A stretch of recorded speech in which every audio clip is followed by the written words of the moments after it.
오늘도 말씀 중에 주 예수 그리스도의 은혜가 함께 하시기를 예수 이름으로 축복합니다. 아멘.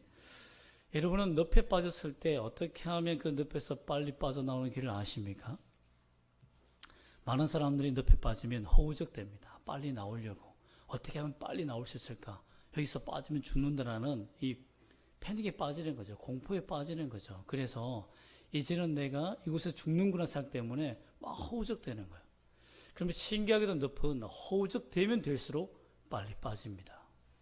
이때 나올 수 있는 유일한 방법은 배영한다든지, 혹시 긴급할 때는 배영을 한다든지 아니면 옆으로 뒹굴어서 나오는 일이라고 합니다. 그 전에 해야 되는 일이 뭘까요? 옷을 다 벗는 겁니다. 신발을 벗는 거예요. 점점 깊이 빠지면 신발과 이 옷이 이 찐득찐득하게 옷과 하나가 되어서 딱 굳어버리는 거예요. 움직일 수 없는 상태가 됩니다. 이처럼 인간적으로 세상 속에 살다 보면 이 늪이라는 곳을 만나게 되는데 물질적인 이런 늪은 우리가 빠져나올 수 있는 방법이 있고 또 소리쳐서 사람을 구할 수도 있습니다. 그러나 오늘 영적인 늪에 빠진 사람들은 과연 어떻게 나올 수 있을까요? 우리 힘으로 나올 수 있는 걸까요? 아니면 누구의 도움이 필요한 걸까요? 참 오늘 말씀을 통해 이 비밀을 발견하시는 여러분 되시기를 소망합니다. 아멘. 오늘 보면 아브라함이 자신이 머문 땅에 기근이 심하자 이집트로 내려갔다는 말씀이 있습니다. 왜 그가 이집트로 계속해서 내려갔을까요? 사실상 8절과 9절 말씀 보면 하나님이 그가 갈대아 우르 지역에서 태어나 하란으로 이동하고 하란에서 부르심을 받고 그가 가나안 땅으로 왔습니다. 그런데 그 가나안 땅에서 자꾸만 내려가는 거예요. 남방으로. 시골에 있는 가나안 땅에서 자꾸 강남 도시 쪽으로 자꾸만 이주해 간 거죠. 그런데 이주하러 내려갈 때에 이주할 때마다 이사할 때마다 그곳에 기근이 심한 겁니다. 가뭄이 생기는 거예요. 그러니까 아브라함이 생각하기에는 이곳이 아닌가 보다. 더 내려가면 좋겠다 해서 자꾸 내려가는 거죠. 이집트에는 큰 나일 강이 있으니까 그것까지 가면 괜찮겠지. 그래서 계속 내려간 거예요. 어떻게 보면 자기의 생업에 계속해서 큰 기업을 이루기 위해서 물주기를 찾아서 내려간 것입니다. 우리가 보기에는 굉장히 정상적인 것 같이 보여요. 과연 이것이 옳은 일일까요? 그래서 그는 이집트까지 가자라고 얘기합니다. 11절에 보면 그가 애굽에 가까이 이르렀을 때라고 말해요. 즉 그러니까 하나님의 목적은 가나안 땅이 있었는데 자꾸만 기근이 일어나서 내려와 이집트로 갔는데 그곳에 이르렀을 때에 놀라운 일들이 일어난다는 겁니다.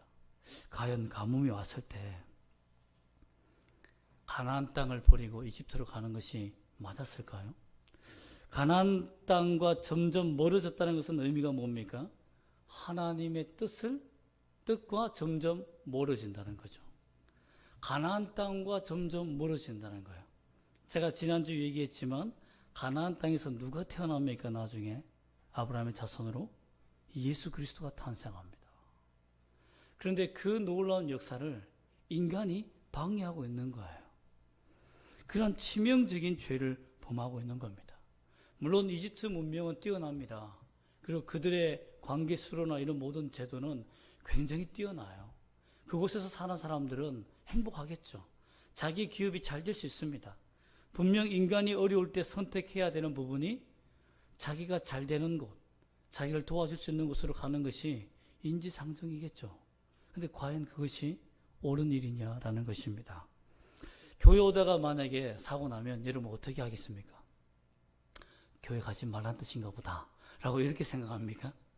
야, 오늘은 너무 재수가 없다. 우리 오늘 운이 안 좋으니까 교회 가지 말자. 이렇게 생각하는 사람이 있습니까? 아브라함의 생각은 과연 어떤 생각이었을까요? 또한 두 번째로 보면 문화의 차이가 심합니다. 우상의 문화와 하나님의 문화는 다른 거예요. 자신이 우상 문화에서 살았지만 하나님께서 이제 그를 끊어버리고 우상을 끊어버리고 불러서 하나님의 백성 삼으시고 자녀 삼아서 하나님의 뜻과 비전을 주시고자 그를 불렀는데 이집트로 간다는 것은 또 수많은 신들의 문화 속에서 자신이 기업을 경영해야 되는 거예요. 여러분, 그러면 어떻게 되겠습니까? 하나님이 그의 마음을 잘 아시고 그의 연약함을 잘 아시는데 그의 직업이 우상이었기 때문에 하나님이 주신 여러 가지 목축업을 버리고 또다시 우상을 만든 일에 빠지지 않겠습니까? 사람은 위기에 빠지면 자기가 인간적으로 가장 잘할 수 있는 방법을 선택합니다. 참 너무 신기하죠. 그래서 항상 위기에 빠지면 전화기를 먼저 듭니다. 그리고 내 옆에 있는 사람을 괴롭히죠. 여러분, 그것이 인간입니다. 인간의 본능이에요. 아브라함이 이집트로 내려가서 그 문화 속에 오래 살다 보면 점점 하나님의 뜻과 무너진 상태에서 살다 보면 결국은 하나님을 잊어버리고 사람들에게 손길을 벌리며 또 그 사람들을 속이고 그 사람을 통해서 우상을 장사하며 살 수밖에 없는 달았던 길이 열린다는 겁니다. 이집트에 도착했을 때 그 결과가 비참합니다. 14절과 15절 말씀을 다시 한번 읽어볼까요? 14절과 15절 시작. 아브라함이 애굽에 이르렀을 때에 애굽 사람들이 그 여인이 심히 아름다움을 보았고 바로의 고관들도 그를 보고 바로 앞에서 칭찬함으로 그 여인을 바로의 궁으로 이끌어들인지라. 왜 이런 일이 있었습니까? 아브라함이 이들 문화를 알았어요. 이들 문화를 알고 너가 너무 아름다우니까 이건 아직 콩깍지가 덮어씌웠는지 모르겠어요. 아브라함의 나이가 75세가 넘는데 사라가 얼마나 아름다울지 모르겠지만 주님이 아름답게 하셨을지도 모르겠죠. 그런데 그 아름다움을 보고 야, 내가 죽을 수 있어. 내가 죽을 수 있어. 그러니 너는 아름다움이 있으니까 사람들에게 도움을 받을 수 있겠지만 나는 죽을 수 있으니까 나 좀 살자라고 하며 이제 아내를 이용해서 자신의 인생을 한번 올라서 보고자 하는 이런 아주 치사한 남편의 모습이 드러나는 거죠. 이 일 때문에, 그의 치사함 때문에, 인간적이 가장 간교한 생각 때문에 어떤 일이 벌어집니까? 애굽에 이르자마자 사람들이 그 아내가 아름답다고 보게 됐다는 거죠. 그리고 바로의 고관들도 보게 됐어요. 만약에 사람들에게 보게 되었다면 웬만한 사람 같으면 그가 가진 돈으로 무마할 수 있었을 겁니다. 그런데 그의 힘과 손으로 도저히 이룰 수 없는, 해결할 수 없는 문제가 터져버렸어요. 그게 뭐냐면 이집트의 왕 파라오의 고관들이 보는 거예요. 와, 얘는 너무 아름답다. 우리 파라오에게 바쳐서 우리 입심양면하고 출세하자. 파라오에게 잘 보이자. 라고 해서 아브라함의 그 아내를 데려가 버린 겁니다. 야, 너희 이 누구니? 아, 내 누이입니다. 그래? 그럼 아무 법적인 하자가 없네? 데려가 버린 거예요. 여러분, 인간의 간교한 생각이, 자기가 살고자 하는 그 생각이 오히려 치명적인 실수를 하게 된 겁니다. 여러분, 아내를 팔아서 자기 인생을 잘 산다면 그게 행복하겠습니까? 만약에 이런 일이 계속 일어난다면 어떻게 되겠습니까? 결국 메시아의 탄생은 끊어지는 거예요. 하나님의 언약은 사라지는 겁니다. 그렇기 때문에 어떻게 이 문제가 해결되었을까요? 어떻게 하나님께서 이런 영적 늪에 빠진, 인생의 늪에 빠진 아브라함을 어떻게 건져내었을까요? 아브라함이 회개했습니까? 아닙니다. 아브라함이 하나님의 도움을 구했습니까? 아닙니다. 그런데 어떻게 이 문제가 해결되는 걸 볼 수 있을까요? 그것은 하나님이 아브라함에게 약속하신 언약 때문입니다. 인간의 은혜가 아니에요. 인간의 행위가 아닙니다. 아브라함이 하나님 앞에 기도하고 무릎 꿇고 주님, 우리 아내가 파라오에게 잡혀갔습니다. 살려주세요라고 기도했기 때문에 사례가 돌아오지 않습니다. 이 문제는 철저히 하나님이 개입하십니다. 왜 개입하셨습니까? 아브라함의 죄가 너무 치명적이에요. 이집트로 내려갔어요. 하나님을 거역했어요. 반역했어요. 하나님을 잊어버렸어요. 자기 아내까지 팔았어요. 아니, 그런 사람을 어떻게 하나님이 도와줄 수 있겠습니까? 저 같으면요, 매를 때렸으라도 정신 차리게 만들었을 겁니다. 그런데 그리고 다른 사람 찾았겠죠. 하나님이 전지전능하신데 뭐 다른 사람과 언약하면 부르면 되잖아요. 근데 하나님의 성격이 그렇지 않다는 거예요. 하나님은 너무 신실하셔서 자기가 한 번 약속한 것에 대해서는 끝까지 지키신다는 거예요. 언약이 뭐냐면 베리트란 말로 쪼개다는 의미입니다. 그런데 이 짐승을 죽여서 쪼갰을 때에 하나님이 아브라함은 두시고 하나님만 지나가는 장면이 나중에 나옵니다. 하나님이 아브라함과 약속하고 언약할 때는 그 언약의 수행자가 아브라함이 아니고 누구라는 겁니까? 하나님 자신이라는 겁니다. 즉 하나님의 뜻을 이루는 것은 내 노력이 아니라는 겁니다. 나의 재능이 아니에요. 내 은사가 아닙니다. 하나님의 약속 때문에요. 나를 부르시고 나를 선택하시고 하나님의 길록하게 하신 하나님의 은혜가 내게 있기 때문에 내가 사는 겁니다. 죄를 범하여도 돌아올 수 있는 길이 열리는 거예요. 우리는 하나님께 범죄하면 내가 회개해야 주님이 나를 용서하시고 길을 열어주신다고 생각합니다. 틀린 말 아닙니다. 대부분 그렇습니다. 그러나 내가 움직일 수 없는 죄악에 빠지고 꼼짝달싹 할 수 없는 영적 늪에 빠져 죄의 늪에 빠져 나는 더 이상 이 죄에서 벗어날 수 없을 때 하나님은 그 자녀에게 찾아오십니다. 버리지 않습니다. 17절 말씀 보면 하나님이 어떻게 찾아오십니까? 한번 읽어볼까요? 시작. 여호와께서 아브라함의 아내 사레의 일로 바로와 그 집에 큰 재앙을 내리신지라. 하나님이 재앙을 몰고 이집트로 찾아오셨습니다. 파라오를 만나러 왔어요. 파라오의 집을 쓸어버렸습니다. 이 재앙, 큰 재앙은 신이 내릴 수 있는 가장 큰 재앙이 뭡니까? 기침입니까? 감기입니까? 알러지입니까? 아닙니다. 죽음입니다. 죽음. 죽음의 저주가 그 집에 내린 거예요. 이집트는 파라오가 신입니다. 자신이 신이에요. 신의 후계입니다. 그렇기 때문에 자기가 자기 집을 망하게 할 수 없어요. 만약에 신의 집에 저주가 내렸다. 이것은 자기보다 더 강력한 신이 역사했다는 겁니다. 파라오가 깜짝 놀라 옴짝달싹할 수 없는 두려움에 빠집니다. 하나님이 재앙을 몰고 그 땅에 임하셨습니다. 재앙이 저주입니까? 아닙니다. 하나님의 은혜입니다. 하나님의 백성을 살리기 위해서 주께서 주신 은혜예요. 우리는 코로나는 전염병이고 재앙이라 생각합니다. 코로나 때문에 제가 듣기로는 우리 한국에 있는 교회가 5만에서 6만이야 된다고 하는데 8천 개의 교회가 문을 닫았다고 합니다. 내년에는 이런 식으로 가면 2만 2천 교회가 문을 닫을 예정이라고 합니다. 여러분 상가교회는 다 문을 닫죠. 노예서 목사님이 한 분 나오셔서 눈물을 호소하며 우리는 월세가 없어서 무너지고 있습니다. 도와달라고 하소연하는 그런 목소리가 정말 빗발쳤습니다.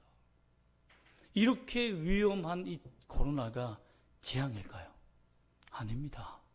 이때 우리는 더 기도했고 더 금식했고 하나님 앞에 엎드렸고 나의 모든 직장과 직업과 재산을 빼앗아 가신 그 하나님 앞에 엎드렸습니다. 주님이 찾아오신 거예요. 여러분 죄악으로 멍들어진 이 땅에 교회는 처소의 문을 닫았지만 다시 가정에서 모이기 시작하고 길거리에서 모이기 시작하고 카페에서 모이기 시작하며 하나님께 예배하는 일에 진심을 다한 거예요. 자신들이 처소가 있었던 것에 너무 감사할 수 있었던 거죠. 저도 그렇습니다. 문을 닫게 하지 않으신 하나님께 감사할 뿐인 겁니다. 전능하신 하나님이 재앙을 몰고 내게 찾아왔을 때는 내게 하나님께서 은혜를 주시고자 옴짝달싹할 수 없는 죄의 늪에 빠진 나를 건져주시고자 다시 내게 거룩을 주시며 하나님의 소명을 주시고자 찾아오셨구나. 나는 이 믿음이 여러분에게 생기기를 소망합니다. 하나님이 큰 재앙을 내리시자 바로의 마음이 완전히 녹아버립니다. 17절 말씀 보면 제가 읽어드리겠습니다. 여호와께서 아브라함의 아내 사레의 일로 바로와 그 집에 큰 재앙을 내리신지라. 18절 바로가 아브라함을 불러서 이르되 내가 어찌하여 나에게 이렇게 행하였느냐? 내가 어찌하여 그를 내 아내라고 내게 말하지 아니하였느냐? 자 보세요. 아브라함이 실토했습니까? 아닙니다. 아브라함이 내 아내라고 말하지 않았어요. 큰 재앙을 내린 이후에 여호와 하나님이 바로를 부른 거예요. 야 와봐. 너가 취한 여자 내가 선택하고 내가 언약한 내 백성이야. 그리고 그 아내야. 아브라함의 아내가 사레야. 따라해봐. 아브라함의 아내가 사레야. 바라가 따라했겠죠. 예, 사레입니다. 확신하지? 예, 맞습니다. 그럼 놓아줘. 네, 벌벌 떨면서 오게 된 거죠. 만약에 놓아주지 않으면 봤지? 큰 재앙. 너에게도 임할 수 있어. 조심해. 하나님이 어떻게 보면 이 어깨처럼 오셔가지고 협박을 하신 거예요. 그러니 파라오가 내어줄 수밖에 없는 거예요. 여러분, 아브라함의 죄는 뭡니까? 이집트에 국난을 일으킨 겁니다. 왕의 집안에 재앙을 내린 거예요. 신이나 불리는 이집트 파라오의 집안에 죽음의 저주를 내리는 원인인데 능지처참해야 되지 않습니까? 그게 옳은 일 아니에요? 그런 큰 죄를 보면 왕을 속이고 나라의 재난을 갖다 준 이 아브라함을 그냥 풀어준다고요? 있을 수 없는 일이죠. 이집트는 초대형 국가며 선진국이었습니다. 그 당시. 어떤 신들도 그들 앞에서 굴복하고 전쟁을 통해서 수차례 이기면 사람을 이긴 것이 아니라 국가를 이긴 것이 아니라 신을 이겼다고 믿는 시대였기 때문에 여호와께 졌다라고 인정하기가 쉽지 않습니다. 이방인이 들어왔을 때. 그러나 아브라함이 하나님을 만난 것이 아니라 파라오가 하나님을 만나게 됩니다. 결국 그는 그냥 돌려줄 수밖에 없는 거예요. 우리의 한글 번역은 아주 강하게 나왔습니다. 아브라함을 불러서. 근데 히브리는 초청했다고 됐어요. 부드럽게 부른 거죠. 부드럽게. 그리고 이르되라고 되어 있지만 아주 부드럽게 얘기한 거죠. 내가 어찌해서 야 이렇게 했니? 라고 그렇게 묻는 거예요. 왜? 하나님이 그렇게 했겠죠. 야 너 윽박지르거나 두려움을 주거나 공포에 사무쳐서 아브라함 이곳을 떠나게 만들면 너 진짜 죽는다 라고 했겠죠. 그러니까 바로가 어쩔 수 없는 거예요. 야 어쩌면 좋겠냐? 왜 말하지 않았니? 말하지 그랬어. 말하면 내가 보내줬을 텐데 라고 이렇게 말한 거예요. 왜 그걸 짐작할 수 있냐면 뒤에 보면 그 아내와 20절 말씀 한번 읽어볼까요? 19절 말씀 읽어볼까요? 시작. 내가 어찌 그를 누이라 하여 내가 그를 데려다가 아내를 삼게 하였느냐? 내 아내가 여기 있으니 이제 데려가라. 야 빨리 데려가라. 속으로는 야 빨리 나가라 라고 했겠죠. 그는 얼굴로서는 야 왜 그랬니? 야 내가 그런 인간이니? 내가 그런 왕이야? 아니야. 너 풀어줄게. 하나님이 하신 일이죠. 사람의 마음을 강직하고 강팍하고 힘이 있는 자의 마음을 부드럽게 만드시고 그 권력자의 손에서 자유를 누리며 평안하게 떠날 수 있었던 것은 누구의 은혜입니까? 하나님이 도우신 거예요. 이때까지 아브라함이 회개했습니까, 여러분? 회개하지 않았어요. 이 사건을 두고 어떤 목사님은 자기 간증을 하시더라고요. 어떤 선교사님이 많은 교회 후원금을 받아서 책상 밑에 딱 두었는데 갑자기 지진이 난 거예요. 그러니까 건물이 막 무너지고 막 연기가 나고 큰일 난 거예요. 막 그 옆에 있는 가스통 터지고 불이 나고 연기가 나니까 급하게 선교사님이 뭘 생각했겠습니까? 책상 밑에 돈. 그래서 그 가방을 딱 안고 불이 나게 탈출한 거예요. 그래서 밖으로 막 나와서 건물이 확 무너지고 사람들 아우성치고 이게 이 하나님의 헌금 돈 살았다 라고 딱 안고 있는데 저 먼지 속에서 뽀얀 먼지를 덮어쓴 한 아줌마가 돌멩이를 들고 자기를 향해 막 달려오는 거예요. 누굽니까? 사모님이었던 거죠. 예, 사모님은 버리고 돈만 챙겨 나온 거죠. 여러분 이것이 우리 인간입니다. 아브라함이 그런 거예요. 자기 살고자 자기 목만 챙긴 거죠. 여러분 참 이런 것을 보면 우리 인생의 모습이 그런 것 같아요. 위기를 당할 때나 언제나 하나님이 정신 차리게 해야 정신 차리지. 저는 이런 예화를 하니까 오늘 말씀을 들을 때 자매분들이 여자 성도님들이 가슴이 답답하실 것 같아요. 옆에 있는 사람도 있고 같이 사는 사람도 있잖아요. 그러니까 답답하실 것 같은데 참 이것을 생각했으면 좋겠습니다. 사례를 통해서 아브라함을 살리시고 또 아내의 덕을 통해서 하나님을 만나 또 그 길을 가게 되지 않습니까? 참 주님의 은혜는 우리의 생각 밖에 있는 것 같습니다. 그러나 이 모든 것들이 다 주님의 은혜였다는 거죠. 결국 그의 아내가 돌아온 다음에 사례가 딱 한마디 했을 것입니다. 또 이런 일을 겪지 않으려면 정신 차리라고 했을지 몰라요. 오늘날 여성 같았으면 아무래도 뼈를 추리지 못했을 것 같아요. 이 아브라함이 쩔뚝쩔뚝 지팡이를 들고 걷더라. 이렇게 성경이 끝났어야 되는데 여기 보면 그의 아내와 모든 소유를 보내었더라. 잘 가게 됩니다. 이것도 하나님의 은혜라고 생각됩니다. 여러분, 아브라함의 오해는 무엇입니까? 기근이 생기면 어디로 갔어야 되죠? 남방 물을 찾아서 가는 것이 아니라 하나님께 예비했던 장소로 올라갔어야 하죠. 그가 예비한 장소가 어디에 나타납니까? 7절과 8절입니다. 한번 다시 읽어볼까요? 우리 지난주에 본 말씀이지만 다시 한번 보겠습니다. 시작. 여호와께서 아브라함에게 나타나 이르시되 내가 이 땅을 내 자손에게 주리라 하신지라 자기에게 나타나신 여호와께 그가 그곳에서 제단을 쌓고 거기서 베델 동쪽 산으로 옮겨 장막을 치니 서쪽은 베델이요 동쪽은 아이라 그가 그곳에서 여호와께 제단을 쌓고 여호와 이름을 부르더니 이곳으로 돌아갔어야죠. 이곳으로. 여러분 그렇습니다. 여러분 사업이 힘듭니까? 또 가정에 문제가 있습니까? 자녀가 괴롭힙니까? 참 그렇다면 내가 예배 드렸던 곳 베델 동쪽으로 올라가야 되는 거예요. 그것이 하나님께서 나를 기억하시고 그의 언약을 충실히 행하시며 복으로 채워주시는 유일한 길이라는 것을 알아야 됩니다. 그것이 영적 늪에서 나오는 길입니다. 우리가 늪으로 자꾸 한 발자국씩 한 걸음씩 가는 것은 뭡니까? 괜찮기 때문이에요. 한 걸음 죄의 길을 가보니까 하나님이 아무런 조치도 안 하시거든요. 그러니까 어떻게 인간은요? 또 딜을 하는 거죠. 한 걸음만 더 가볼까? 괜찮아요. 괜찮네? 한 걸음만 더 가는 거죠. 이렇게 해서 여러분 우리가 기도가 사라지고 예배가 사라지고 결국은 붕괴돼 버리고 우리는 이 기독교는 말살되고 멸절되고 마는 겁니다. 우리의 신앙이 파괴되고 마는 거예요. 여러분 사람이 죄로 말미암아 달콤한 돈을 벌어본 자는 그 기회를 놓치고 싶지 않습니다. 이렇게 하면 되네? 이렇게 하니까 아무 일이 일어나지 않네?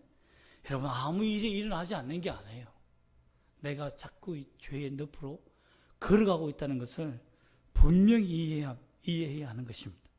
아브라함에게 하나님께서 이집트의 재앙을 몰고 왔을 때 그는 그 죽음의 그림자의 냄새를 맡지 않았겠습니까? 맞죠. 하나님이 또 기근을 주신 이유가 뭡니까? 올라가라는 거예요. 올라가라는 뜻인데 아브라함은 어떻게 했습니까? 물로 내려가라는 말이구나. 이렇게 생각한 거예요. 그건 뭐죠? 자기도 알았을 겁니다. 죄를 범한 자신이 압니다. 저는 저를 보니까 죄를 범할 때 이건 죄라는 것을 분명히 알고 짓습니다. 모르고 짓는 사람 저는 한 명도 본 적이 없습니다. 다 알고 지어요. 왜? 나중에 맞을 때 되면 어떻게 됩니까? 잘못했어요라고 하잖아요. 그런 것을 보면 죄의 느낌을 아는 거예요. 야, 이건 죄다. 이건 주님이 싫어하는 거다. 라는 걸 알아요. 그런데 어떻게 이 걸음을 계속 죄의 길로 갑니까? 이렇게 하면 자기가 편리할 것을 알기 때문이죠. 쉽게 이익을 얻기 때문이죠. 그러므로 여러분, 주님이 기근을 주실 때 우리가 돌아와야 합니다. 기근과 재앙은 절대 저주가 아닙니다.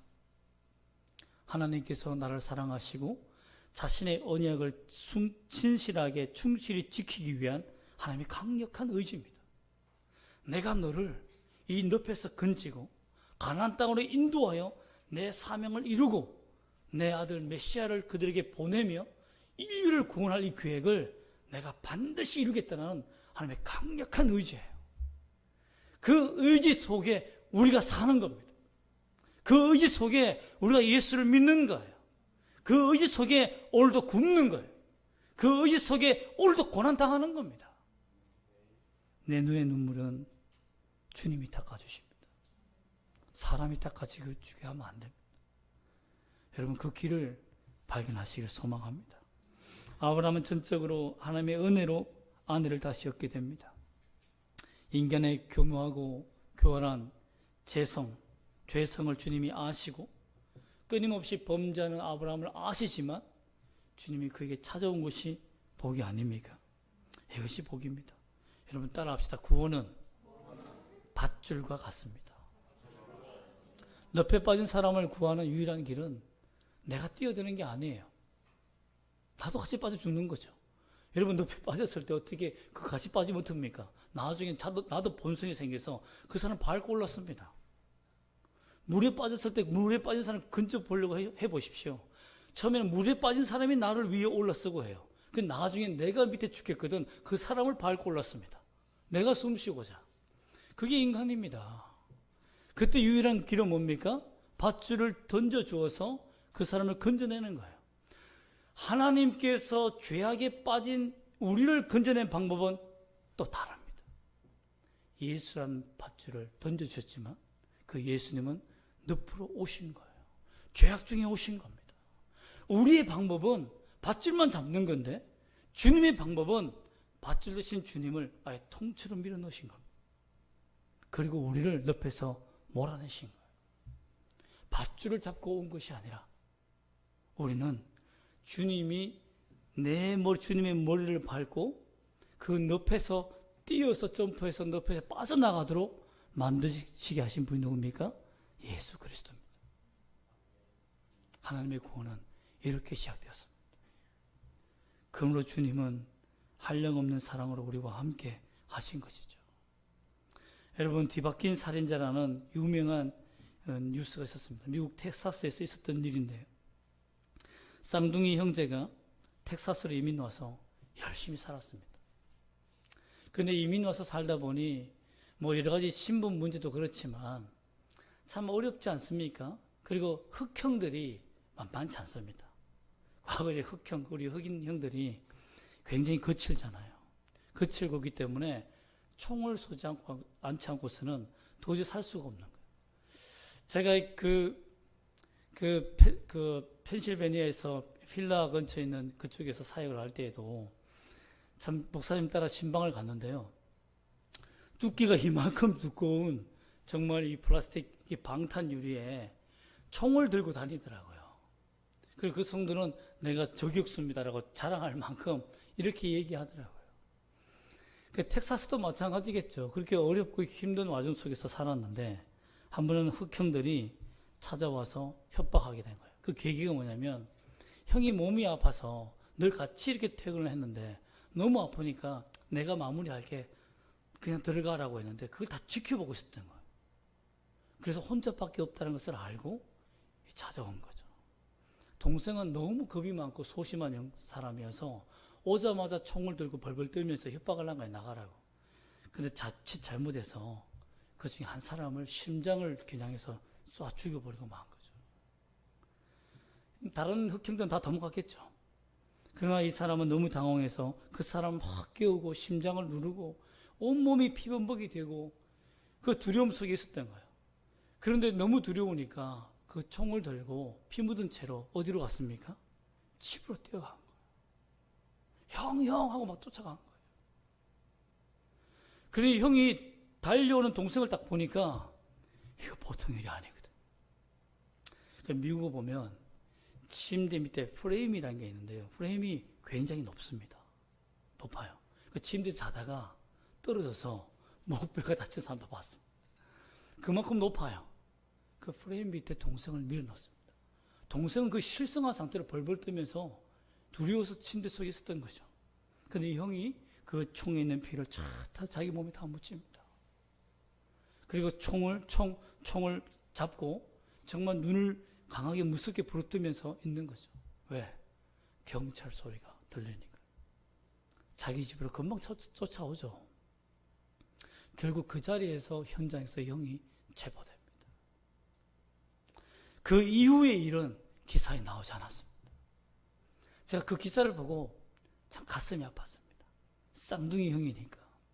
얼굴이 똑같으니까. 구별이 안 되는 거예요. 그 현장 그냥 그대로 피 묻었으니까. 바로 그 잡아간 거죠. 여러분 어떤 마음을 가졌을까요, 동생이? 형이 어떻게 될지 모르는 상황에서 자기 마음은 어떤 마음을 가졌을까요? 정말 내 형을 위해서 감사하고 어떻게 살지 인생이 한번 달라지지 않았겠습니까? 여러분, 주님이 그래요. 주님이 여러분들이 찾아왔을 때 견적이 안 나와. 이거는 내가 생명 바쳐서 내 피를 그들에게 묻혀서 하나님께로 보내는 방법밖에 없어. 은혜의 보혈의 피를 묻혀서 하나님께 보내어서 의롭다고 칭할 수밖에 없는 거예요. 자신은 죄악을 묻혀서 십자가에 올라갈 수밖에 없는 길이었던 거예요. 결국 예수님은 십자가에 올라가 우리를 밀어내시고 우리를 의롭게 만드시고 그분은 십자가에 돌아가시고 맙니다. 여러분, 우리가 이 역사적인 사건 앞에서 여러분은 어떤 마음이 드십니까? 내 인생을 어떻게 결정하기를 원하십니까? 주님의 은혜를 발견하시기를 소망합니다. 주님은 죽으시고 부활하신 분입니다. 지금도 살아계신 분입니다. 우리의 길을 인도하시는 분입니다. 우리를 이렇게 사랑하셨기 때문에 그의 언약을 통해서 우리를 또 건지시고 구원하시기를 원합니다. 하나님 아버지를 만나는 그 자리까지 끝까지 나를 책임지시고 붙드시고 회개시키시고 가시는 분이 누굽니까?